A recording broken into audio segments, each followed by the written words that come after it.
One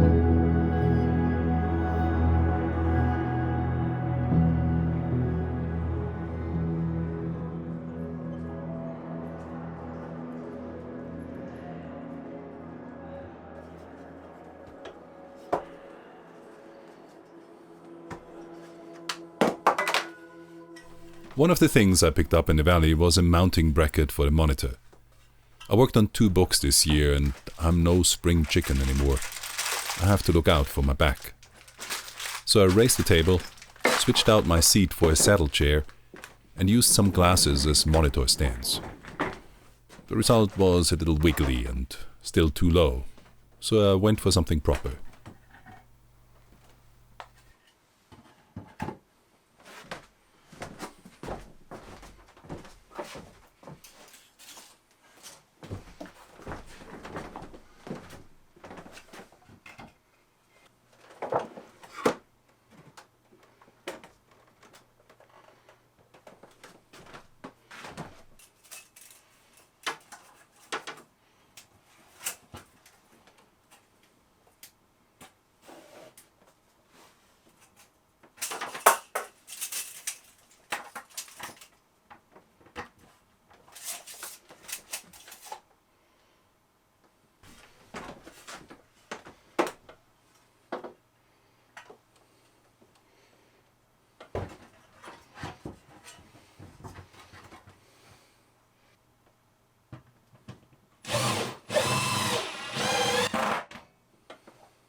Another thing I'd carried up were sliding rails.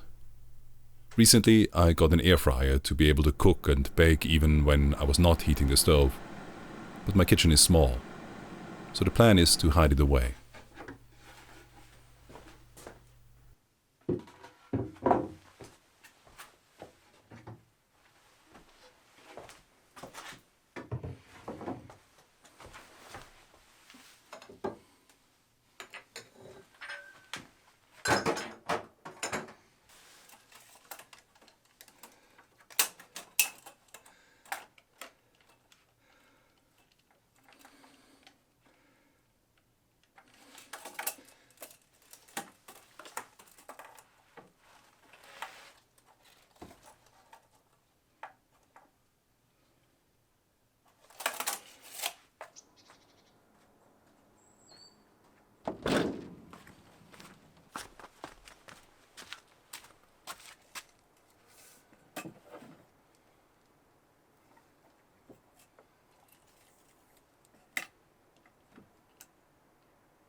The hot plate will be next to go into the cupboard and create more space.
There is still some work to clean up in the garden, but I mostly do it to spend a few hours outdoors.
I like winter here.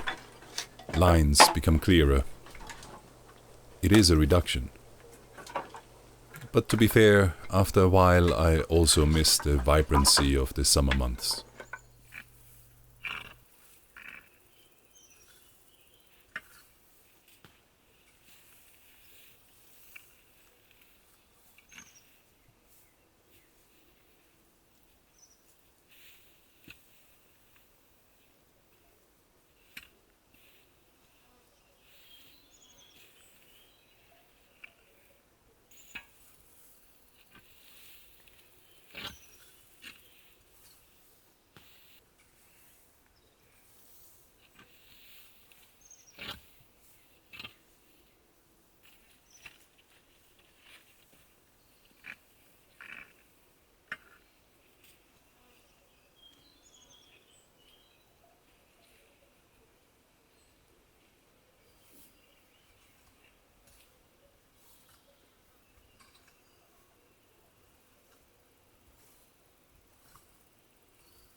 Let me take you to Le Marche one last time.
Certo, sì, davvero. Io non mi fa paura, ma non è una California, è un'ora e 20 l'aereo. Sì.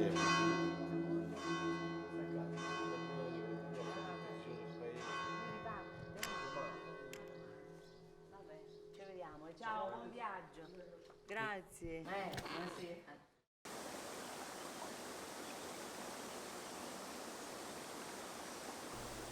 In the previous 3 episodes, we have looked at religion as a virtue connected to justice and distinguished it from the loose and free-form modern spirituality. We have spoken of the concreteness of religion, the consequences for worship, as well as the foundational truth claims. I proposed that it was worth giving these claims consideration, and that false inclusivity, while attractive, was ultimately not helpful in this regard. In this episode, I want to go beyond the individual and enlarge the sphere of consideration. There are 2 competing views of human nature. There is a modern conception of the individual, primarily as a radically isolated being which engages when and if it so desires in contracts that provide it with benefits. And there's a more classic view of human nature, in which the individual, aside from free association, is embedded necessarily, that is, by nature, in a social context. The first is an abstract concept, originating in minds of certain thinkers such as the 17th century philosopher Thomas Hobbes. The second is, as I would argue, an observable fact of life. For no human being has come into this world without relations. No one chooses their father or mother, neither biologically when it came to genetics, nor when it came to those who invested time in raising them. Humans, in fact, cannot properly and socially develop when they are lacking all human relations. Some may have heard of the language deprivation experiments in which, at different times in Egypt, the West and India, emperors had isolated children and provided only their physical needs. Why? To determine what language they would speak naturally by themselves. In Frederick II's experiment in the 13th century, it is reported by the monk Salimbene di Adam that the children did not speak Hebrew, as the emperor suspected, or any other language. Being deprived of all tangible human interaction, they died. Whether this report by Salimbene in his chronicles is factual is sometimes disputed these days, for, despite great attested reliability in most of his accounts, the good monk was quite critical of the stupor mundi, the wonder of the world, as admirers of the emperor had called him.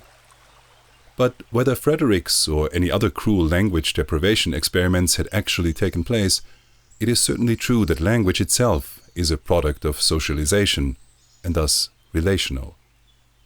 We are from the beginning of our development all the way to our final breath, and the theologian would say beyond that, embedded in relationships.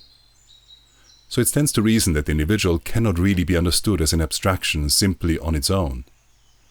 Rather, everyone develops and flourishes as a member of a family, a clan, a society. This may seem a strange insistence by a man that many of you know primarily from some lonely hut in the mountains. Aristotle put it thus: "Whosoever is delighted in solitude is either a wild beast or a god." For he too was convinced that human nature was fundamentally relational and social. Aristotle might have been a tad too generous in assigning potential divinity to hermits, but other than being yourself a god, it is exactly by being with God as a hermit that Aristotle's description of human nature is not violated. A hermit, and I mean a proper one unlike my traveling self, still fundamentally lives and thrives on account of a relationship that he pursues, the one with God. He is therefore not delighting in solitude, but in a particular company, for he does not perceive himself as being alone. If any survivalist out there feel more confident in the mere joy of solitude, the archive of the TV show alone suggests that people really need more than sustenance and a skill set after a few weeks. They need company. That is the reason why people typically forgo the prize money and end their time in the wild on that show. And by company I don't even mean necessarily people. Even a book, a story, a videotape or internet connection may go a long way to make us feel less alone. Our mind is made for conversation. It thinks discursively, that is, relationally. Self-sufficiency in the sense of complete isolation is no aspiration, but typically used as a form of torture in which people are brought to the brink of madness. Why do I harp on this fact? Because our social nature has repercussions for our question. It means that religion will typically not only have individual interior acts such as prayer and devotion, acts that have an outward expression corresponding to our bodily nature, but on account of our social nature, religion will also have a social dimension. Religion gives rise to and forms a culture, with its liturgies, calendars, feasts, and gatherings. Again, we do not have to judge any particular expression here. We can merely content ourselves with the observation that because it corresponds to our human nature, religion will have and seek such a social expression. Even those who espouse what we have called modern spirituality will relish in company whenever its eclectic and individualistic proponents find like minds. But they would probably say that they are weary of formalized structures. And they have a point. Structures come with order. Order comes with people maintaining that order. And people are flawed. One of the reasons why some might be inclined to reject religion over spirituality is thus the understandable fear that by entering a religion, they might fall prey to people abusing their power and position. That is a real concern, and one that needs to be addressed. Again, I hold that organized religion is not a slur. It is the simple, and on account of our human nature, even necessary shape that our pursuit of the divine will take. Yet, because it is us humans doing the pursuing, like in the case of everything else we do, religion, that is, our attempt to live just lives rendered to God, is tainted by our failures. Now, if this flaw is necessary, is it insurmountable? Can it be mitigated? What do I think being the priest of a church whose members in high places have not only failed the faithful in the appalling, more recent scandals, but throughout 2,000 years of history. This is what I hope to explore with you in the next 2 episodes.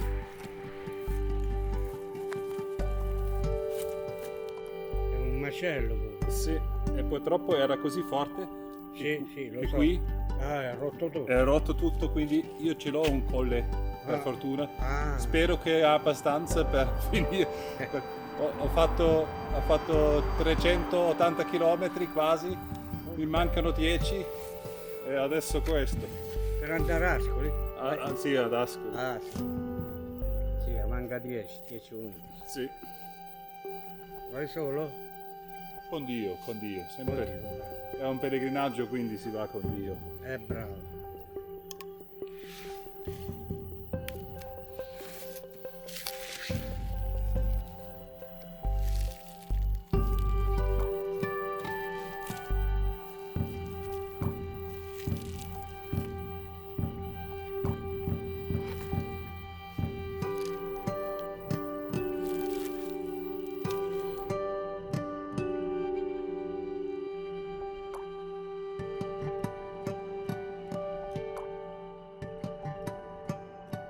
Il pellegrinaggio innanzitutto non stiamo qui sulla terra per restare qui, è come un cammino per avvicinarsi a Dio, che la meta la arriviamo quando Lui ci chiama a sé,